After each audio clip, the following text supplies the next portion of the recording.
Hello, this is Lorelei Molinari, and welcome to my channel. Today we're going to talk about something that is quite personal to me, and it's something I want to share with you, my thoughts about something. Okay, we're going to talk about my journey with self-diagnosed autism. As a mother of 3 autistic children for over 3 decades, the realization that I might be autistic myself was a startling revelation. For 56 years, I have navigated life as a bipolar 1 person for many years.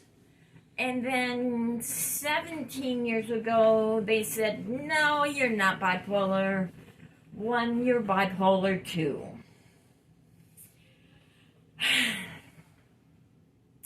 I navigated life without an official diagnosis, attributing my quirks and struggles to other things such as my bipolarness, my anxiety, depression, PTSD. However, after stumbling upon online tests that I took, I couldn't ignore the possibility any longer. I think I am autistic, and I think my children got some of their autism from me, because Dad won't come forward for a blood test. We'll never know for sure, but I know on my side of the family there is a lot of autism. And research out now says, according to sparksforautism.org, that it's possibly a genetic thing. They do believe that some autism is environmental, but I would say genetically we are predisposed to it. The parallels between my children's coping mechanisms and my own behavior were undeniable. The way we all process sensory informations, our struggles with social interactions, and our intense focus on specific interests painted a picture that I could no longer dismiss. It was a profound moment of self-discovery amidst decades of uncertainty. So one of the first signs that caught my attention were the self-stimulatory behaviors, or STEMs, I displayed, as I often found myself doing this: shaking my foot, rubbing my hair excessively, or making verbal sounds without even realizing it until I made the sound, and then it was like, oh, where did that come from? Sometimes I would talk out of turn or even answer myself. This behavior has always been puzzling to my family, but I'm surrounded by a bunch of autistic people, so my behavior is not so odd.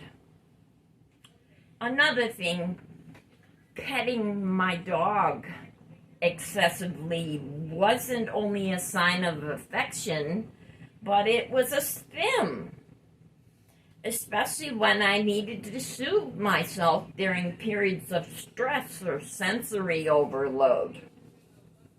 And reflecting back upon my life, I realized the pattern of hyperfixation has been there for a long time. In my teens and my 20s, I immersed myself in all things automotive. I mean, I am a car, motorcycle nut. I would spend hours with my stepbrothers tinkering with engines and learning details about cars. And across the street was the most popular automotive repair shop. And they were in the 70s now, telling me about the future of cars. And I could just not get enough. They let me hang around if I agreed to sweep the floor, and I was all for it. But later, my fixation shifted. When I was in my 20s and having children, I began remembering my mom and what it was like when she was bipolar 1, and I began thinking after my son was diagnosed with autism that maybe something's genetic going on here. This newfound interest propelled me to go to the library. This is before computers were popular, and look up anything that I was interested that particular day on, mental disorders and things like that. And ultimately, it led me to start this mental health information channel. And I organized absolutely free support groups for people in the neurodiverse community. But my journey of self-discovery did not stop there. Driven by a thirst for knowledge, I delved into psychology, eventually obtaining a BA in psychology. I've spent many hours scouring the internet to find out about autism and ADHD and anxiety, depression, bipolar. I just wanted a better understanding of what was going on around me. But ultimately, self-diagnosis is often met with skepticism. Some critics argue that it lacks legitimacy of a professional diagnosis, and they question its accuracy or reliability. But on the other hand, there is research out there that suggests that self-diagnosis can indeed be valid, particularly when individuals possess a comprehensive understanding of autism. 30 years of raising autistic kids, much scouring of the library and the internet, and a bachelor's degree in psychology.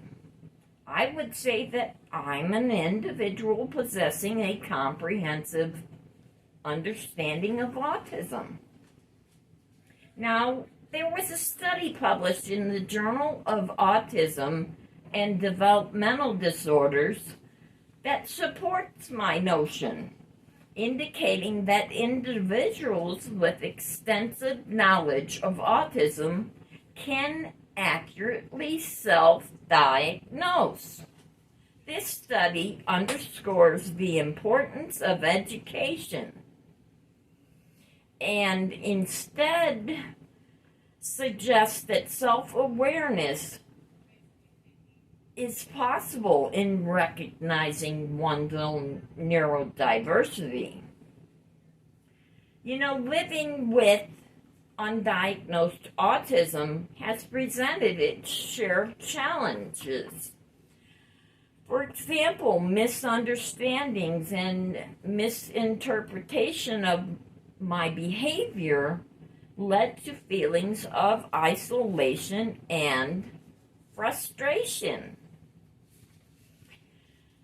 Another thing, doctors haven't known what was wrong with me my whole life, from my teens till now. I'm 56.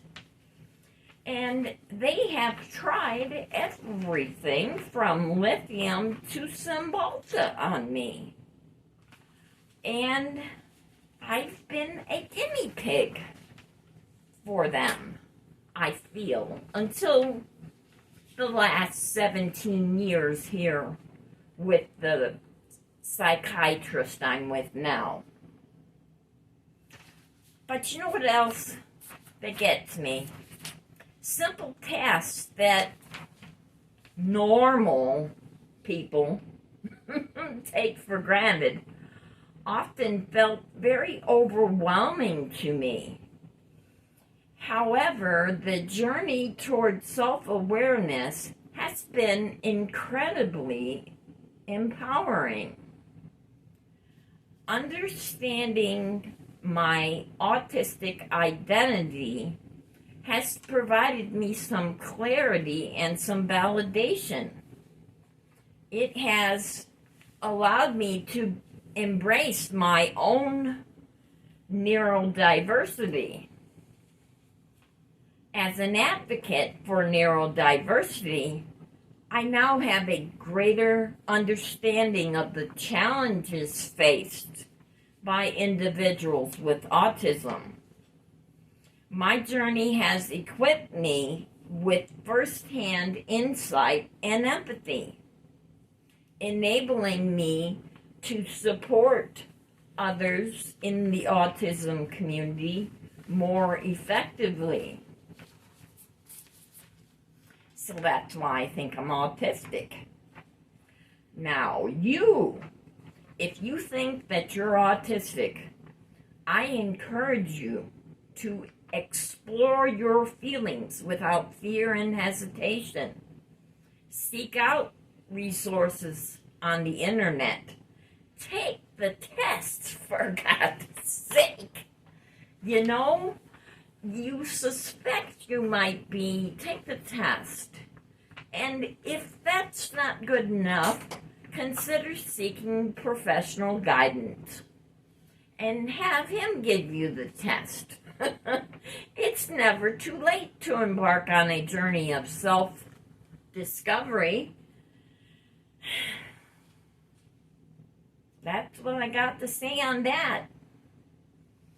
In our society, we often value conformity over individuality. It's essential to celebrate the richness of neurodiversity.